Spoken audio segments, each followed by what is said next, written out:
Jeudi 12 septembre 2024, voici une nouvelle session d'actualité sur Scoop FM. Mesdames et messieurs, bonjour et voici les principales articulations. Maître Ramazani Chabani, l'un des avocats des 7 Kikouni, a démenti la rumeur selon laquelle son client serait décédé tel que répandu sur la toile. Vous aurez les détails dans ces journaux. Nous parlerons également de la réunion à la primature sur la restitution de la mission des services du Fonds monétaire international en République démocratique du Congo. C'est tout pour les sommaires, mesdames et messieurs, bonnes conditions d'écoute. C'est mercredi 11 septembre 2024, la première ministre Judith Suminwa Tuluka a présidé à la primature la réunion des restitutions de la mission des services du Fonds monétaire international FMI en sigle en République démocratique du Congo en présence du ministre du Budget Aimé Boji et du ministre des Finances Doudou Fwamba. Plus de précisions avec Gracia Kimilimali. Au cours de cette réunion, des discussions ont porté sur les priorités essentielles du gouvernement, comme l'a indiqué le chef de la mission du FMI pour la RDC, Calixte Aok-Possi. Ces échanges ont permis de dresser un état des lieux sur plusieurs dossiers stratégiques. Nous avons ici, dans le cadre d'une mission technique qui est en RDC depuis la semaine dernière, pour prendre contact avec le gouvernement afin de discuter de la requête des autorités pour continuer leurs engagements économiques et financiers avec le FMI qui a 2 volets. Il y a d'une part le volet facilité élargie de crédit et d'autre part le volet pour supporter les mesures économiques qui contribueront à la lutte contre le changement climatique, a indiqué le chef de la mission du Fonds monétaire international. Les principales priorités du gouvernement congolais telles que la sécurité, l'intégrité territoriale, la construction des infrastructures et l'assainissement du secteur de finances publiques ont été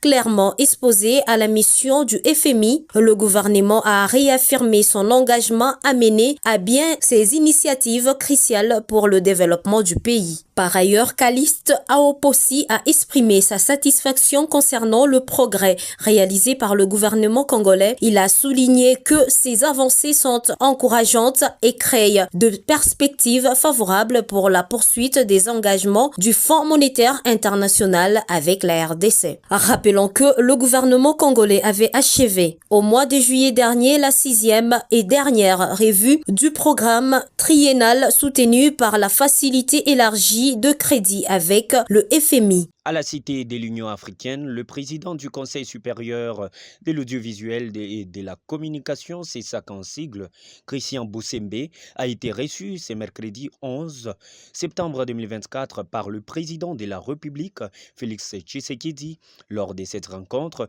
la question de la salubrité médiatique en RDC a été largement discutée. Christian Bossembe a exprimé ses préoccupations quant à l'impact croissant des réseaux sociaux sur la société congolaise, soulignant la dépravation des mœurs et la culturation que cette popularisation entraîne.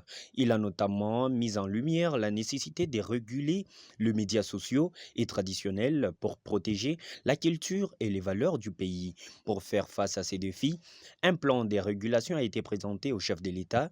Ces plans visent à assurer une meilleure qualité de l'information tout en garantissant un équilibre entre la liberté de la presse et la protection des citoyens contre les contenus jugés nuisibles. Le président Félix Tshisekedi a soutenu cette initiative, soulignant l'importance de préserver la salubrité médiatique dans l'espace congolais. À travers une mise au point faite ce jeudi 12 septembre, Maître Ramazani Chabani, l'un des avocats des 7 Kikouni, a démenti la rumeur sur les décès de son client tel que répandu sur la toile. Suivez les détails. Sur son compte X, il renseigne que 11 jours après son arrestation, ni sa famille, ni ses avocats n'ont pas eu accès à lui malgré son état de santé d'avant son arrestation. Selon sa déclaration, la famille du leader du parti politique PIST émet de crainte sur la vie de cet ancien candidat à la présidentielle de 2023 et sur de pratiques physiques et chimiques qui seraient exercées sur lui en ces moments. La famille de Seth Kikouni, à travers son avocat, exige la libération sans condition de son client ainsi que le respect de ses droits fondamentaux. Par ailleurs, Site Avocat annonce que la famille de l'opposant congolais Seth Kikouni n'exclut pas la possibilité de saisir la justice en tant national, international que celle d'autres pays démocratiques contre le responsable de l'ANR pour séquestration et arrestation arbitraire de Seth Kikouni. Ici est de noter que l'ancien candidat aux élections présidentielles de 2018 et 2023, Seth Kikouni, a été arrêté le lundi 2 septembre dernier avec 2 de ses collaborateurs. Ces derniers ont été relâchés quelques jours après, cependant, les raisons de son arrestation ne sont pas encore connues. Une vive tension a été observée dans la matinée du mercredi 12 septembre à Mugunga, à l'ouest de Goma, où plusieurs déplacés exigeaient le retour dans leur village. Ils ont déploré la situation de vie qu'ils mènent dans le camp des réfugiés depuis plusieurs années. De ces faits, ils lancent un SOS pour que le gouvernement s'implique dans cette affaire pour qu'ils retrouvent leurs anciennes vies. Il faut signaler que depuis plusieurs mois, la situation humanitaire dans le camp des déplacés est dramatique. Certains déplacés ont déjà quitté différents camps. Ils ont signé leur retour dans leur village malgré l'occupation du M23/RDF. L'actualité en sport, c'est l'indignation de la coordination des équipes de football de la GECAMIN, à savoir l'FC Lubumbashi Sport, US Panda Delikasi, GESCOL de Kolwezi et US Kipushi sur l'abandon total constaté. Ils déplorent la non prise en charge de ces équipes par cette société. Pourtant, celle-ci a reçu de ses partenaires plus d'1 milliard de dollars. Je vous prie de suivre la déclaration faite par la coordination des équipes de la GECAMIN dans cet extrait choisi par Christian Mouchampa. Coordination des équipes de football de la GECAMIN SA concerne rappel à M. le directeur général de la Générale de carrière et de mines GECAMIN SA à Lubumbashi. Monsieur le directeur général, nous avons le réel plaisir de vous rappeler que le Football Club Lubumbashi Sport, IS Panda Delikasi, GESCOL de Kolwezi et IS Kipushi de Kipushi sont des équipes de football créées par la GECAMIN SA et affiliées à la Fédération congolaise de football association depuis leur création. Elles ont toujours bénéficié du soin matériel, sanitaire, financier de la GECAMIN SA, terrain d'entraînement, local d'hébergement, farine, soins de santé gratuits, etc. Curieusement, c'est là où le bas blesse. Depuis votre arrivée à la tête de la société, ces équipes n'ont plus bénéficié de ce soutien malgré nos nombreuses lettres introduites et dûment réceptionnées par vos services, lesquelles sont restées sans réponse jusqu'à aujourd'hui. En revanche, dans nos échanges verbaux, vous nous renvoyez toujours à Kinshasa. La question que nous nous posons est celle de savoir c'est quelle instance à Kinshasa qui s'est substituée à votre comité de gestion, qui va à l'encontre des promesses du chef de l'État qui prône dans son programme l'encadrement de la jeunesse pour éviter le banditisme, la délinquance, ainsi que tant d'autres. La réponse à cette question permettrait de nous orienter vers ces décideurs, de manière à permettre à l'équipe de revenir dans ce droit lui reconnu depuis son existence et qui sont bafoués depuis votre avènement à la tête de la GECAMIN SA. Il est certes vrai que la production de la GECAMIN SA a diminué ces dernières années, mais la réalité est que la participation des partenaires, surtout pour l'année 2023, ayant atteint plus d'1 milliard de dollars, ne pouvait pas empêcher votre comité d'intervenir dans le social, qui est un service reconnu au sein de la société.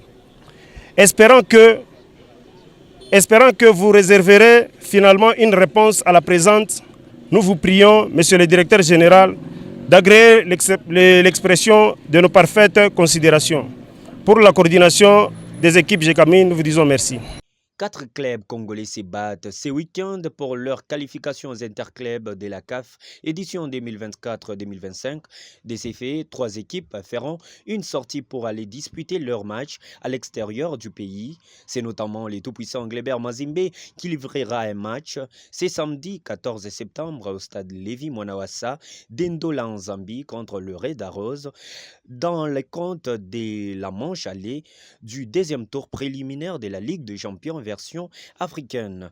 Et en partance pour l'Angola, l'FC Saint-Éloi Lupopo s'est rendu à Lubango pour les chocs de ce week-end contre le Football Club Bravos do Maquis dans le cadre du deuxième tour préliminaire de la Coupe de la Confédération CAF Total Énergie 2024-2025. Et l'AS Vita Club, de son côté, affrontera ce vendredi 13 septembre à Cape Town l'équipe des Stellenbosch FC dans le cadre du deuxième tour de la Coupe de la Confédération de la CAF après 2 défaites successives, dont une lourde humiliation, un but contre 4 contre Otoyo Doyo. Par contre, l'AS Maniema Union de Kindu recevra à domicile Petro Atlético de Luanda. C'est samedi 14 septembre 2024 au stade des Martyrs de la Pentecôte de Kinshasa sur les coups des 15 heures juste locales. Et c'est la fin de ce journal parlé sur Scoop FM. Cléophas Banza, c'est moi. Steve Micha était à la réalisation et la coordination et la supervision étaient assurées par Christian Mouchampa. Mesdames et messieurs, d'ici là, portez-vous bien.